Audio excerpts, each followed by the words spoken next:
Guys, welcome back to coding. So last time we have discussed about structures in C++.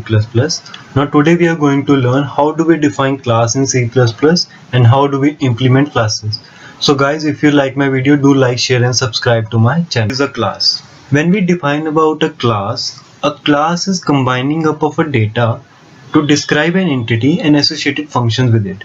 So basically we are defining an entity and then its function, that what the class will perform.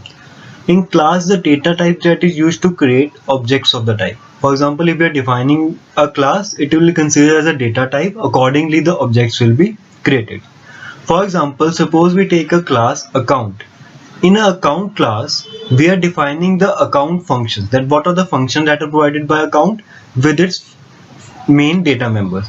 For example, if we are having a class account, it will have some account number, then the type of account, and also we can do some deposits and withdrawal. The type of account could be current account or a saving account. About declaration of a class. Whenever we are defining something, we have some basic syntax rules. Similarly, when we are defining a class, it has defined data members and member function within the class. To start a class, we always define the class with the class keyword. So the declaration of class includes some basic things. Number one is the data members. Data members are the members of the class which define the characteristics of the class. For example, if we have defined a class, say account, so the account characteristics will be the account number as well as the type of account. Second, member functions are the set of operations that can be applied to objects of that class. For example, if we define some functions, the function should be related to that particular class only. Like we were defining the account class, so the member function should be related to that particular class only. Next, we have the program access levels. Then we have the program access levels, like if you want to make the members private, if you want to make the members public, or if you want to make the members protected. These are known as the access specifiers. Then the class tag name that serves as a specifier to the class through which we can define the objects. Now when we talk about the class tag name, it basically just means the name of the class, like we have defined the class name as. To the syntax of a class, how do we define a class? So first thing is class and then the class name. So in this case, what we are saying that class is a keyword and the class name here we defined as a account. Then we are starting a block and then we have some different types of access specifier with it, data members and member function. The first specifier is private, next is protected, and the third one is public. In this we can define the data members, member functions, as well as anything whatever we want to define in the class. So similarly, you can see in the example over here, we have defined a class, say account, in which what we are taking the account number, the name of the type of account, then we are getting the data, means how much we are depositing and how much we are withdrawing from that particular class, or we can say that particular entity, that account that we have defined, what we are using in that. Thing that becomes in classes is that the access specifiers. We defined that there are three types of access specifiers: private, public and protected. So the first specifier is private. So when we talk about private access specifiers, these specifier the data included in it, whether it is a function or whether it is a data member, it will be used within the scope of the class only. Means it cannot be accessed in the main function, it cannot be accessed anywhere else, just within the class it will be recorded. So whenever we are defining a private data member or a member function, it is either written private and then a colon, or we need not write any private or protected, just we need to simply declare the data members. By default in a class, the data members are private. So when we are defining a private member like int a and then the int square root function, so what we can use these particular two functions within the class only. Like we are using the variable a within the square root function only, we cannot use it anywhere else. Second type of access specifier that we have is a public access specifier. When we talk about a public access specifier, it can be used anywhere over the class. Means it has a global scope. Global scope means it can be accessed in the main function or anywhere in the class. So now here we are defining class X, then we need to write public whenever we want to define a public variable.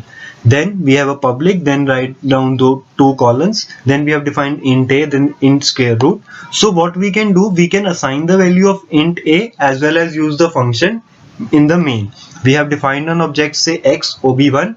With the ob1 object we are using dot a equals to 10, then dot square equals to the value by accessing the function.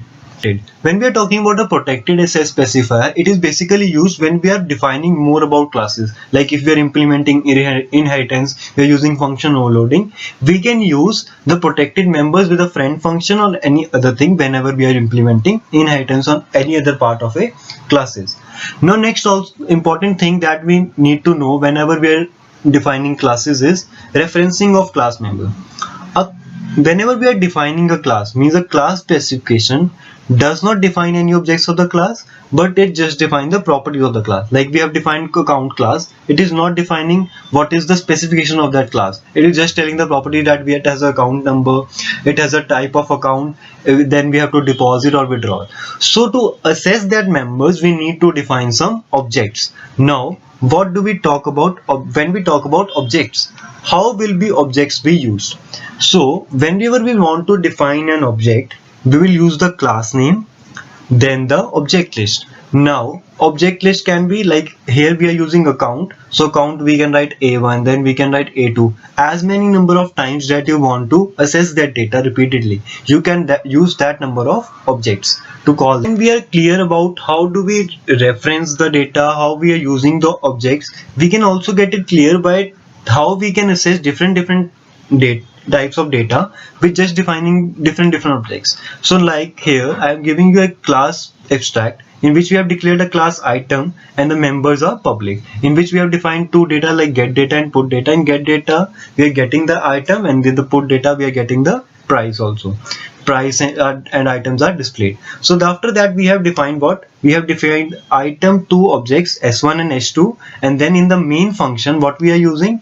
s1.getData. Whenever we are using s1.getData, it will assess the data and post that data into the put data, so get the result. Similarly with the s2 variable also we can get the assessed data, and we can change the number that we want to give in that program.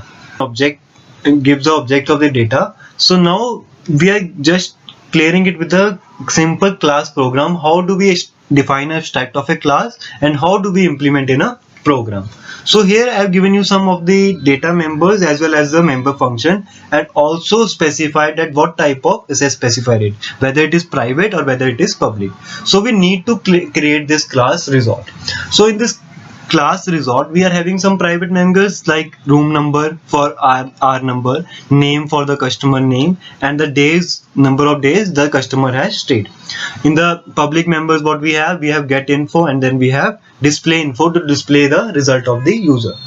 So when we want to define this, first of all how do we define this? Now see, first of all we have a class name, that is resort. So first we will write class keyword and then we will write resort.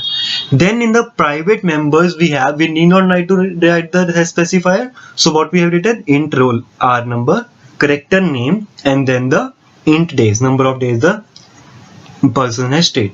Then we have a public SS specifier. In public SS specifier what we have? Void get info. In void get info we are just getting the data from the user, the room number, the name of the user, and the days he has stayed. Then after that in display info what we are just displaying that data so that we get to know what is the name of the user, means the person who stayed, or the room number and the days he stayed. So after that when we get all this data, the main part that comes is in the int main function. So in the int main function what we will do, we will just define first of all resort r1. Resort r1 means the date object of the class resort through which we want to assess the data.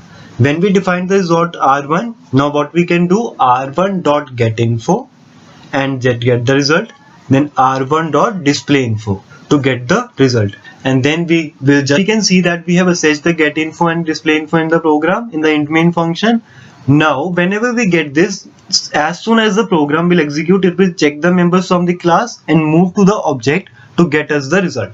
So whenever we will run this program, we will get this desired output, as you can see on your screen, that whenever we get this data and we put the data, this is the function that happens when we are assessing the class. Now from this we conclude that whenever we want to define a class, we must use the class keyword, and whenever we are ending that particular class, we need to end it with a semicolon, like as per we were using in the structure. And also the private and the public members, what are the accessed? That private members will be accessed within the class and the public members can be accessed in the main function. This is the basic. I think you must be clear about how do we define a class, how we reference an object, how can we declare a value to the object, and how we can access in the main function. What do we mean by private, public and protected members in a class? So guys, if you like my efforts, if you are liking my videos, you can also visit my website. I always give a link in my description, that where you can get the desired notes and also the detailed description and also the exercises. So guys, if you are liking my video, please do like, share and subscribe to my channel. Thank you so much for watching.